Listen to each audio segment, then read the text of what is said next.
My first thing is you speak very eloquently, and I love your point of view, but there are others. My question to you is, since you're so passionate and you seem to really have a really good feeling about this subject, what are your plans to try to fix this? Because number one, before you answer, there's shows like this that are giving our children opportunities to have resources and things. That's why they have the internet now, which if a child wants to know something, all they have to do is Google it. So they can look up the schools in their district that offer a certain program that they might want to look into. Or there might be people like myself who have a show that talk about positive things that send them to a link that'll give them some insight on a subject that they might be interested in. So I just don't want you to just give up hope on us. There are a lot of us that are doing right by our children and that are doing right by our community. And it's just you might be focusing on the ones that are not, but there's twice as many that are. I have 10 girlfriends right now, married, have children, and have their husbands. Everybody's in the same house, and they're doing right by their kids. So now I just want to know what you plan on doing. Since you feel so passionate about this, do you have a plan in place to try to help the community? Peter, before you jump in, can I just say one thing before you jump in, Peter? Mm-hmm. At first, listening to Peter, at first I was kind of on the fence, but now I'm kind of feeling what he's saying, and I get where he's going with it. Auntie Joy, I see where you're going, but I think when Peter's speaking, he's talking about in general, and statistically speaking, everything he's saying is right. We can have, I can sit here and say I have a bunch of friends and all of them are married, but statistically speaking, in the black community, that's not the majority of us. You know what I mean? If we're just talking straight statistics, that's not the majority of us. The majority of our don't dismiss the ones that are. We can't dismiss the ones that are. No, you can't. But you can't. You can't dismiss them. But when the larger of our community is in the state that Peter is talking about, then you can't dismiss us that are not in that. But you also can't ignore the fact that a nice chunk of our community is in the state that Peter is talking about. Right. That's why I want to know what he planned on doing about it. Well, trying to one person can't solve the problem. You need a coalition of example. We used to joke around about this, me and a couple of fellas. It's like would you want to be the only patriarchal man on a block full of single mothers, raising your child, to traditional family structure and everything else on a block full of single mothers? You couldn't do it. It'd be impossible, because anytime something came up, let's say you got in an argument or had a issue with your wife or something like that over something small, okay, who do you think the other women on the block are going to side with? They're going to side with your wife. Okay, the policy. Wait. I'm sorry. Wait, I'm hearing you, but wait, I have to interject. I am going to say that what usually ends up happening, and I have to disagree back to the point of one person can't change it, because I've seen how having one strong family in an area opens up opportunities and opens up venues and opens up just the visual capability of what Okay. I'm gonna have to challenge you with one intact black family on a whole block. And typically a block is 30 houses on each side. It's 60 houses. Okay. So one family on a block is going to. I mean, if that was the case, well, shoot, it'd be easy. Anybody who's a couple, that has kids should be able to just move into any ghetto across the United States and just turn it around in 10 years, right? Well, no. Well, hold on. Let me respond. Let me respond to that. What normally happens, and I can only speak for myself, but I know that when I was a very single man, and I had most of my girlfriends were single mothers. Most of the women I talked to at the time were single moms, and they were raising their kids on their own. And I became like the big brother or the father figure for a lot of kids. Not necessarily because I was in a stable relationship with the mothers, but because I happen to be somebody who was willing to take on the responsibility. I know. Hold on. Let me finish. Let me finish. I'm just saying that my thing is, it can be the one person. Listen, the flip side of it is, I also did something else that you don't see a lot of men doing, which was, at one point, I was a teacher. And as a teacher, I was one of maybe 3 in the building that were actually teachers. There were maybe three teachers in the building. But guess what? Each of us men or whatever who were teachers, we had a profound effect upon the students that came across us. Not even just the ones in our class, but the ones that came across us, because they weren't used to seeing a male. Let me finish. Okay. They were not used to seeing a male figure of authority that wasn't either a police officer or quote unquote the enemy. So at the end of the day, one person can make a big difference. One strong family can make a big difference, because let me respond. You're saying a whole lot, and I'm trying to respond to what you're saying. Okay. First off, there's a lot of brothers that have an issue with exactly what you did. Okay, because quiet as it's kept, just like you're saying they hadn't seen male leadership, a lot of women haven't grown up seeing male leadership. Okay, and a lot of women grow up with just like I said, with the boys who believe that women are supposed to run it because all they ever saw was mom running it, because they didn't see male leadership. There's a lot of girls who grow up without fathers or without seeing black men control the economic landscape of the community. So the women, on top of feminism and the strong independent black woman thing, they think they're supposed to run it. So there's a lot of dudes out here who went off and did the right thing, whether they came out of 2-parent homes or not. They're there. They got it together, okay? And what they don't like and what a lot of them do resent is the fact that you have a lot of women who in order for a woman to run the household, all she has to do is go out here and get with a dude that's less established than her, and she can run the household. And there's a lot of dudes that, that either, whether it's the Ray Ray and Pookie argument of her getting with a thug, or whether it's her intentionally choosing men who are less established than her so that she can run the relationship, they do not like, and they resent the idea of them coming through and being a on-point simp or a Captain Save-A-Ho, which is what guys on the internet call them, and coming through and mentoring her child. So basically what they wanted you to do is they wanted you to instill the qualities in their child that they weren't even looking for in the biological father. And there's a lot of dudes that have problems with that. And so, yes, the children do react to seeing male leadership, but when there has to be a critical mass of it. There needs it. You can't do it by yourself. You need to have 4 or 5, 6, 7 guys that back each other up and support each other. Listen. But Peter, this is what you're missing, and this is what we were trying to do. I think this is what Auntie Joy was trying to say at one point, and I think this is what some of the other co-hosts were trying to say. But that's just it. You do get the 4 or 5, like the gentlemen my co-hosts. They were all chosen. They were all chosen for a reason.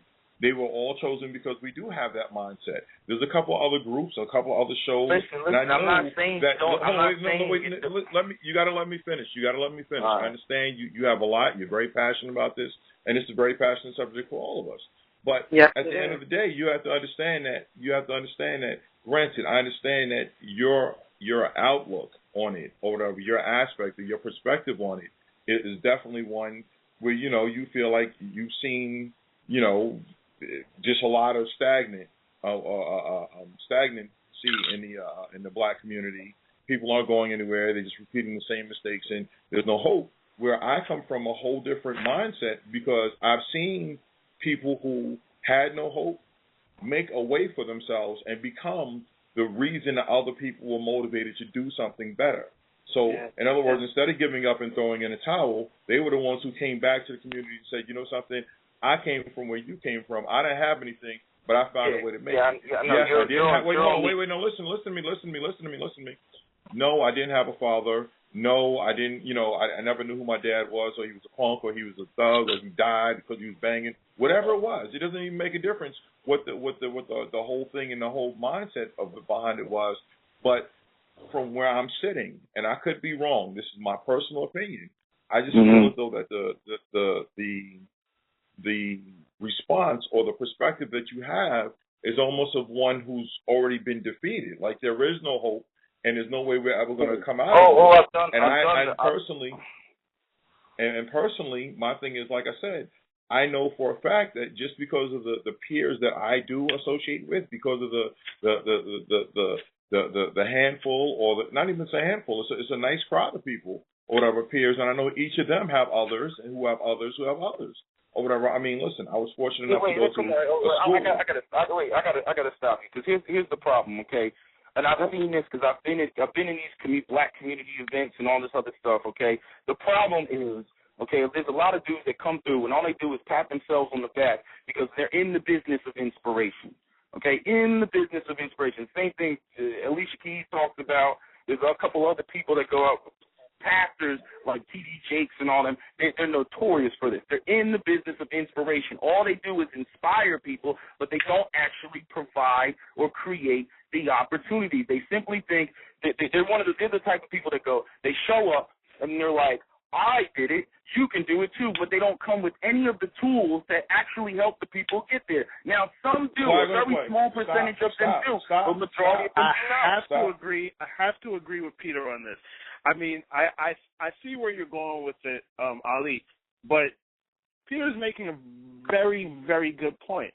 There is something to be said about, yes, okay, you have done X, Y, Z. We get it. Auntie Joy has done X, Y, Z. Latif, I have done X, Y, Z. But in the grand scheme of things, how does that affect the economics? What are we bringing besides the fact that we're saying, you know what? What's the show, by the way? Sorry? I'm sorry. What's the name of the show? I'm trying to find it.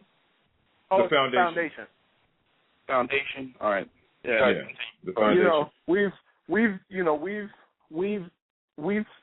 I think we have to look at. I think we have to step away. Because I hear how everyone's responding to Peter, and you're responding on a personal level. You have to step away and look at it globally. Look at it more big picture-ish, because we're looking. It's easy to say what we've all done individually and what friends of ours have done, but quite frankly, that is a drop in the hat of the community. Yeah, no, I agree with him. But it has to start somewhere. I agree. Yeah, it does have to start somewhere. I'm not trying to take any of that. It has to start somewhere. But people seem to, if you get a whole bunch of people who you got people who care and they'll show up because they care. You got very few people who are actually serious about doing something, and they'll all come together and they'll be like, oh, I was at this wonderful event. But, I mean, all you got to do is drive through a black community and you can see that nothing's getting done. All I got to do is drive through West Philly and I can see there's no opportunities. I can see the fact that the Asians and the Koreans own all the stores. I see the 18 to 24-year-old men walking around in the middle of the afternoon. Yeah, I mean, I get what you're saying, but I'm not one of those people. I that's why I stopped going. I couldn't do the whole church thing, because they were sitting up there talking about, I hope you change things. I want to talk about the money because I know that's what people need in order to change their condition. Okay, we live in a capitalistic society. You can't solve people's problems until you change their condition, and their behavior is not going to change until you change their condition. All right, so here's the question, and I'm going to voice the one that Auntie Joy asked. No, wait, hold on a second. Here's the question I have, and it's the one that Auntie Joy changed. Now, I know personally what I'm doing for the community, and I'm not in the business of inspiration. I do it because it's how I was raised, and I feel like each one teach one. I was taught, somebody helped me up, whatever the whole nine, so I'm extending my hand out, and that's part of the reason, the extension of the show. So my question for you, once again, is, seeing it as you see it, seeing it as, with the perspective that you do, what do you feel that you can do? Or are we just a lost cause? That's the question. I don't know. What can we do? I'll put it to you like this. In the, let's just start with like 40 or 50 years, okay? In the 40 or 50 years that we have been in the hole that we have been, people's mentalities and attitudes have changed and adjusted to the environment. So not only you can't just come in there and think that everybody wants to do the right thing. No, people have, like, example, if there's no opportunities in the community, Do men want to define themselves by money that they don't, legitimate money that they don't have access to? No. This is where all the street culture and the swag and I'm a man based on other things that have nothing to do with going down. I agree with you. I agree with you on that, but we can make opportunities. But that's not just it. My thing is, and this is what I'm saying. How can we? How can we make? I'm gonna give you a valid example. You ready? I'm gonna give you a valid example. First and foremost, I know way too many people in my neighborhoods and the neighborhoods that I've grown up in and I've been around who hustle. And when I mean they hustle legally. They have 2 or 3 different jobs. They have different ways of the whole line, and they still have a dream that they're trying to live for and trying to live. Whether it be buying a house and a home and the white picket fence that was the American dream, or whether it be owning their own company and having control of the financial landscape. Me personally, being that I'm a computer consultant and at some point ended up having to teach, I'm actually building workforce development centers or whatever in the communities that I live in. I'm actually in the process right now of setting up a mobile lab where I can go from community to community with a bunch of laptops and get you certified and give you a better opportunity to find another job, because I know that's something that I can do. It's something that nobody can take from me. You can't take what I already know. I've aligned myself properly, so I do have, the authorization. Well, no, listen to me. But listen, hold on. But listen to what I'm saying. Okay. My thing is, what you're saying is that there's no possibility or way for people to do that. But that's just it. There are. When I grew up, there were also Jack and Jill's and Inroads that did just that thing. They put you in a position where you had the opportunity to network with people who did have access, so you didn't have to be stuck in your one place and position. Now, my thing is, granted, you may not be talking about a majority of the community, but guess what? That small number grows over time. When you see that your brother or cousin can go to the military or build his own business and do this, that, and the other, I don't care if it's somebody who has a barbershop or salon. They are not. How you speaking in vagueness? Like you're like okay. It's not vague. I'm being specific. No. I'm being very specific. It's like you're like okay, build his own business. And I hear people saying that. You know, stuff like that all the time. Like the problem is, and I see this with even like one, what is that thing called they do for black boys, the engineers, black engineers or something like that. When you look at black engineers that act like they're creating opportunities for young men, they're not. At the end of the day, they are trying to crack the door open for jobs that basically facilitate or support the existence of the white dominant system. The problem with black people is black people don't want to control nothing. They want to get up in there, I got a job, I'm good, and I can support a family. I'm like, yeah, you can. That's cool, but that's only as long as white folks allow you to with the job that they gave you. This is one of the reasons why black women don't respect black men and they don't have to, because they don't get opportunities from us. What are black women depending on black men for? Nothing. So that should let you know right there that we ain't as kick-ass and making all these moves as you're claiming. I'm not trying to knock what you're doing. I'm not knocking what you're saying. Excuse me? You are talking so angry, honey. I just you seem so angry, but you still not answering the question. What's the question? The question was, that's not going to work, because we're talking about the community. I'm addressing the problem. I'm telling you what the problem is. There really isn't much that individually I can do. I can sit up there and I can try to address. You can't even address the problem with black folks. Because black folks will deny that there's even a problem. No, I see that there's a problem, but my thing is, as opposed to throwing in a towel, which is what you seem to be doing, I think that some of us are very, very proactive. Some of us have gone out of our way. Some of us have sacrificed to make sure that we make opportunities for others. Now, you may feel, and you may be among a majority of people who feel that way, which may, in turn, continue the reason why the if you want to call it the slave mentality, or if you want to call it the underclass, the mentality of the underclass, where they're always going to be oppressed and they're never going to be able to find a way out. There are a lot of people who feel the way they do, but my thing is, you're saying that there's no way possible, and I'm telling you that. Listen, I know for a fact that I have had students who come back to me who are now in college and like, listen, you know something? I had no idea that I could even do past half of the things that you thought I could do. And they were only with me for a year, for a fleeting moment, but I gave them enough of a light or future. Listen, but my thing is, that's the start. There has to be a start. I understand that's the start, but guess what? That's where most of us stop. You know how many black men and black women I come across who swear up and down. I would love to introduce you. I would love to, but you're not listening to me. Oh, my God, speaking. Hold on, wait a minute. Hold on, wait a second.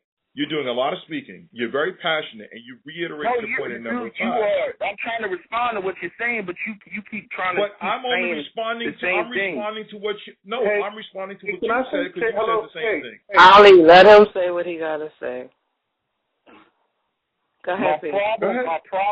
My problem is black people for the last 30 years have been promoting the same idea. It's the same goal, and it's been the same goal. They just came out with a thing the other day talking about how black unemployment has stayed the same, but black education or educational attainment is 3 times what it was in 1963.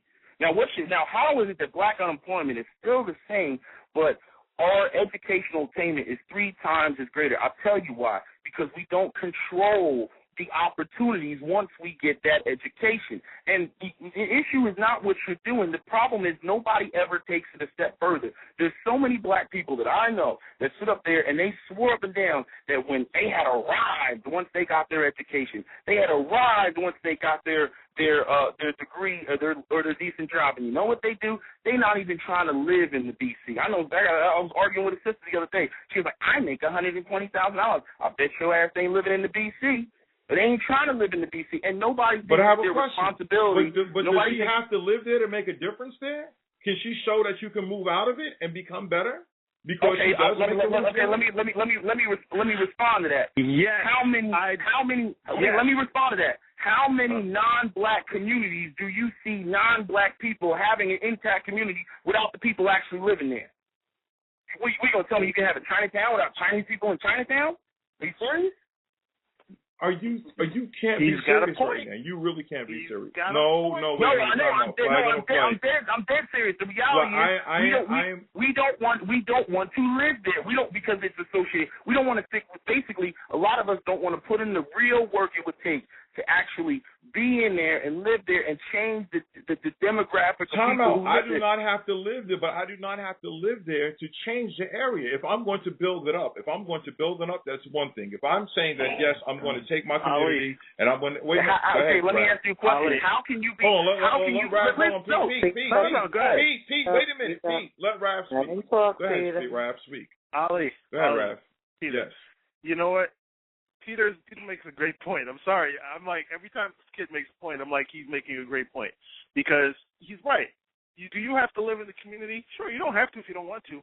But to make the kind of changes that he's talking about, that Peter's talking about, yes, you do have to stay in the community. Yes. You know why? Because when we move out of the community, you know what normally happens? We never return.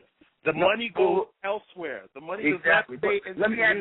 Let me add to what you're saying. When you are not living in your community, look, I'm not even from the BC, so it would be extremely hard for me to just move up in there and say, hey, I'm back, and my parents were the ones who left.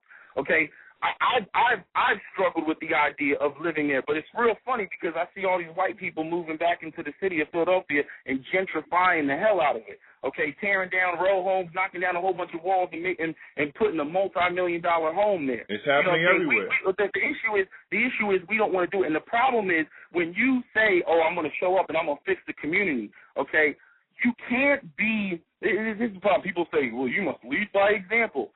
How can you be the example of trying to get other people who live in the community to want to stay there and fix it up when you don't even live there?